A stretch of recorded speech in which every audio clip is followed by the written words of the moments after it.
नमस्कार, जय हिंद, वंदे मातरम। एक बार फिर से आपका बहुत बहुत स्वागत है हमारे YouTube channel JRP king YouTube के अंदर। आपको बता दें कि लोकसभा चुनाव का बिगुल बजते ही लोकसभा चुनाव की तैयारियां जोरों तौर पर शुरू कर दी गई है। ऐसा लग रहा है कि अब की बार लोकसभा चुनाव के अंदर एनडीए और इंडिया महागठबंधन के बीच कड़ी टक्कर देखने को मिल सकती है।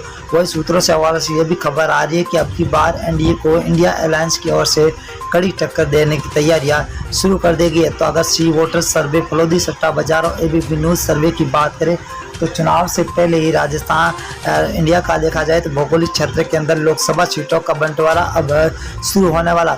अब पहली लिस्ट फाइनल होने वाली। क्या सी वोटर सर्वे और फलोदी सट्टा बाजार का जारी ओपिनियन पोल क्या सर्वे निकल के आया है, तो हम आपके बीच में हर एक लोकसभा सीट के बारे में बताएंगे कि कौन सी सीट किस पार्टी को मिलती हुई दिखाई दे रही है। तो बने रहिए हमारे साथ और वीडियो को एंड तक जरूर देखना। पहला राज्य है कर्नाटक, जहां पर बीजेपी को 8 सीटें मिलती हुई दिखाई दे रही है, तो कांग्रेस को 15 सीट, वही जेडीएस को 5 और बीएसपी को 0, तो कुल 28 सीटें। अगर कश्मीर की बात करें तो कुल 6 सीटें, जहां बीजेपी को 1, आईएनसी को 3, पीडीपी को 2 और एनसी को 0 यहाँ पर सीटें मिलती हुई दिखाई दे रही है। ये सीटों का रुझान 2023 का है, बहुत ही बड़ा रुझान निकल के आ चुका है। हरियाणा की बात करें तो हरियाणा राज्य के अंदर कुल 10 लोकसभा सीटें, जहां पर बीजेपी को 4, कांग्रेस को 5, जेजेपी को 0, तो आम आदमी पार्टी को यहाँ पर 1 सीट मिलती हुई दिखाई दे रही है। 2024 के अंदर लोकसभा चुनाव है। और दिल्ली की बात करें तो दिल्ली के अंदर लोकसभा सीटें 7 है। 7 में से बीजेपी को 2 सीटें मिल रही है, तो वही कांग्रेस को 4, आम आदमी पार्टी को 1 सीट मिल रही है, तो बीएसपी को यहाँ पर 0 सीट मिलती हुई दिखाई दे रही है। तो अदर के खाते में 0 जा रही है। अगर हम पंजाब राज्य की बात करें तो 13 लोकसभा सीट है, जहाँ बीजेपी को 1 सीट मिल रही है, वही कांग्रेस को 2 सीटें मिल रही है, तो आम आदमी पार्टी के खाते में 9 सीटें जा रही है और एसएडी को 0 सीट मिलती हुई दिखाई दे रही है। अगला राज्य है जहाँ पर मेघालय राज्य। मेघालय के अंदर 29 विधानसभा सीट है, जिनमें से बीजेपी को 12 सीट मिल रही है, तो कांग्रेस को 15, वही एसपी को 0, तो बीएसपी के खाते में 2 सीटें जाती हुई दिखाई दे रही है। अगला राज्य झारखंड। झारखंड की बात करें दोस्तों तो यहाँ पर 19 लोकसभा सीटें, जहाँ बीजेपी को 6 मिल रही है, तो वही कांग्रेस के खाते में 8 सीटें जा रही है, तो जेएमएम के खाते में 5 सीटें जा रही है, तो आरजेडी के खाते में 0 सीट मिलती हुई दिखाई दे रही है। आंध्र प्रदेश राज्य की बात करें तो यहाँ पर लोकसभा सीटें 25 है। 25 में से बीजेपी को 8, वही कांग्रेस को 4, तो वाईआरएस को 10 और टीडीपी को 3 सीटें मिलती हुई दिखाई दे रही है, तो अदर के खाते में 0 सीट मिलती हुई दिखाई दे रही है। उड़ीसा की बात करें तो उड़ीसा के अंदर लोकसभा सीटें 21 है। 21 में से बीजेपी को 6 सीट, वही कांग्रेस को 9, बीजेडी को 6 सीट और एनसी को 0 सीट मिलती हुई दिखाई दे रही है। बहुत ही तगड़ा महाओपिनियन पोल निकल के आ चुका है। तमिलनाडु की बात करें तो यहाँ पर कुल 39 लोकसभा सीट है, जहाँ बीजेपी को 4, तो कांग्रेस को 5, डीएमके को 15, एएलए को 15 सीटें मिलती हुई दिखाई दे रही है, तो 0 खाते में जा रही है अदर के।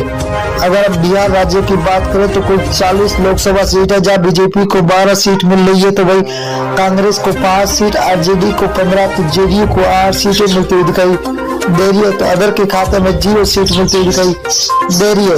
अगला है राजस्थान। राजस्थान के अंदर कुल लोकसभा सीट है 25 में से बीजेपी को 10 सीट है, तो कांग्रेस को 14 सीट, वही आरएलपी के खाते में 1 सीट जा रही है, तो आम आदमी पार्टी को यहाँ पर 0 सीट पर संतोष होना पड़ रहा है, तो अंदर खाते में 0 सीट।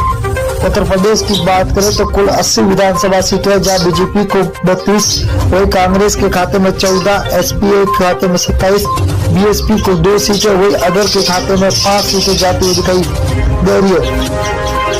अगला राज्य है उत्तराखंड। उत्तराखंड के अंदर 5 लोकसभा सीटें, जिनमें से बीजेपी को 3 सीट, वही आईएनसी को 2, तो बीएसपी को 0, आम आदमी पार्टी के खाते में 0 सीट मिलती हुई दिखाई दे रही है, तो यहाँ पर अदर के खाते में भी 0 सीट जाती हुई दिखाई दे रही है। पश्चिम बंगाल की बात करें तो कुल लोकसभा सीटें 42 है। 42 में से 17 बीजेपी के खाते में जाते हुए दिखाई दे रही है, तो वही आईएनसी को 0 सीट है, तो टीएमसी को 25 सीट है, सीपीआईएम को 00 सीट मिलती हुई दिखाई दे रही है।